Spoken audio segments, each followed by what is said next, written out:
কি সুখে আর দুঃখে জীবিত ছিলাম, একটা বৎসর আমার পার হয়ে গেছে, সামনের বৎসরটা আমি পার করতে পারবো কি পারবো না, এই কান্না আমার রাত্রে আসতো যে আজকে একটা চিঠি হয়তো ইস্যু হয়ে গেছে যে এই বৎসরের 31st নাইট আর একে আমরা দেখাবো না। কি হতে পারে না, পারে না? হ্যাঁ, কিন্তু আমরা তো খুশিতে স্বাগত জানাই। যাবো কথাকে আমি গুছায় নিয়ে আসি। মানুষ রূপরেখায় মানুষ হয়নি, মানুষ হয় না। রূপরেখায় মানুষ মানুষ না, রূপরেখায় মানুষ মানুষ হয় না। আমাদের সমাজে হয়, কাগজে কলমে হয়, কিন্তু মানুষকে মানুষের মতো মানুষ গড়তে হয়। অস্তিত্বটা আল্লাহর দায়িত্ব ছিল, গঠনটা আল্লাহর দায়িত্ব ছিল, পূর্ণতা আল্লাহর দায়িত্ব ছিল। আল্লাহ পূর্ণতা দিয়ে মানুষ মাপ পেট থেকে অস্তিত্ব দিয়েছেন। যাকে পূর্ণতা দেন নাই তার উপরে প্রশ্নের আঙ্গুলে উঠান নাই।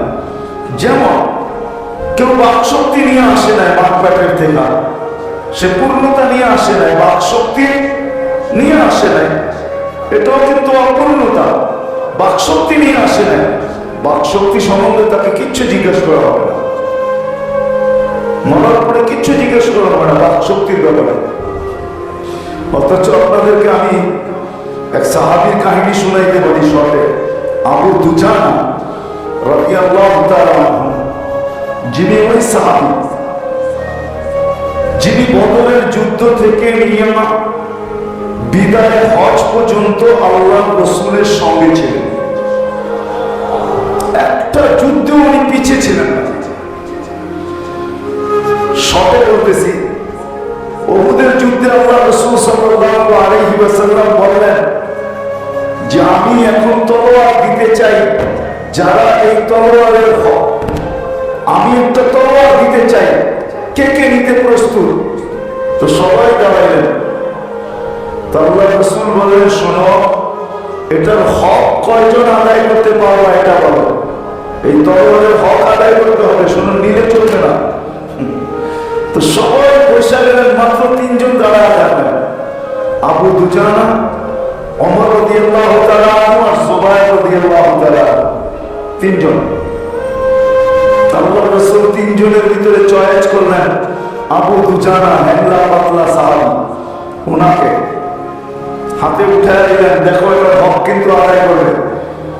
তো উনি হাতে নিয়ে কতগুলা ছন্দ পড়লেন, ছন্দ, কতগুলা আরবিতে ছন্দ পড়লেন যে আমি কিন্তু আবু দুজানা, আমার হাতে আল্লাহ রাসূলের তরবারি, হুকুম হলো এটার হক আদায় করব। আজকে দুনিয়া দেখবে যে আমি এটার হক কি করে আদায় করি।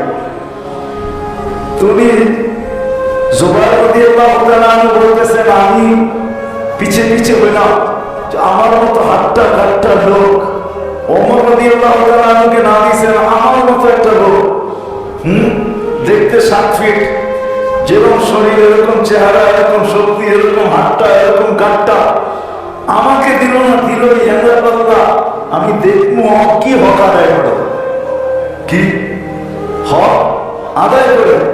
বাস ওদের মাদারে নামলেন, এক চোটে 2.5 থেকে 3 হাজারের পুরো সফ যেখান দিয়ে ঢুকলেন শেষ মাথায় যায় থামলেন, আগে থামলেন না। মক্কার মেয়েরা কাফেরদের পক্ষে ছন্দ করতেছে, ছন্দ। আর ছন্দ যে সবচেয়ে বেশি, যার আওয়াজ সবচেয়ে সুন্দর, আবু সুফিয়ানের স্ত্রী হিন্দা, সে করতেছিল, আর সবাই তার সাথে সুর মিলাইতেছিল। সে বলতেছিল, শোনো, কাফেরদেরকে বলতেছিল, শোনো, আমরা কিন্তু তারকার মেয়ে। তারকার মেয়ে বোঝেন? তারকা যেরকম সুন্দরী, আমরা এরকম সুন্দরী, আমরা তারকার মেয়ে বলা চলে।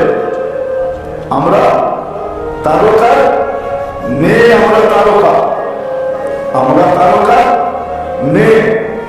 আমাদের গায়ের থেকে সুঘ্রাণ বাহির হইতেছে, আমাদের ওড়নাগুলা মুক্তা দিয়ে খচিত আছে।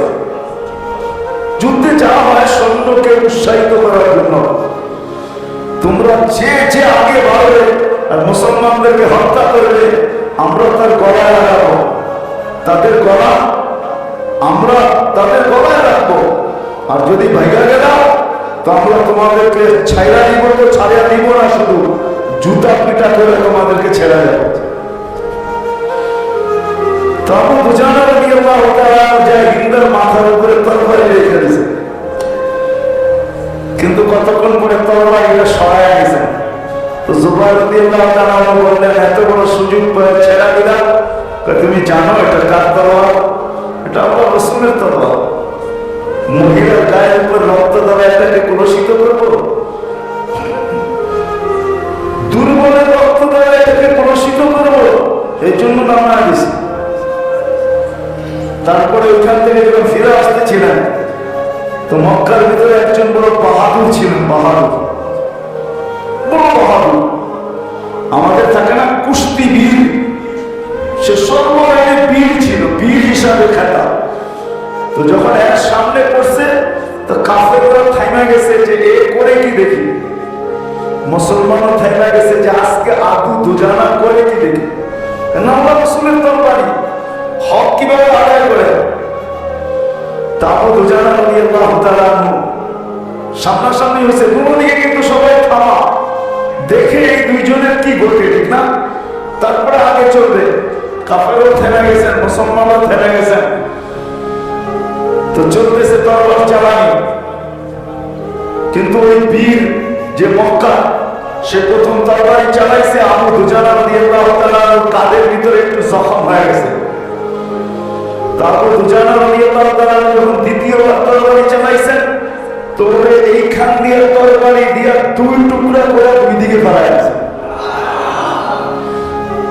তো জুবাইর রাদিয়াল্লাহু তাআলা বলেন যে আমার বুঝে আসছে কেন আল্লাহর রাসূলকে তরবারি দিয়েছে। তো উনি ইয়ামানে শহীদ হয়েছেন, মিথ্যা নবীর বিরুদ্ধে লড়তে যায়, যুদ্ধে ইয়ামামা বলে এটাকে, ওই যুদ্ধে উনি শহীদ হয়েছেন।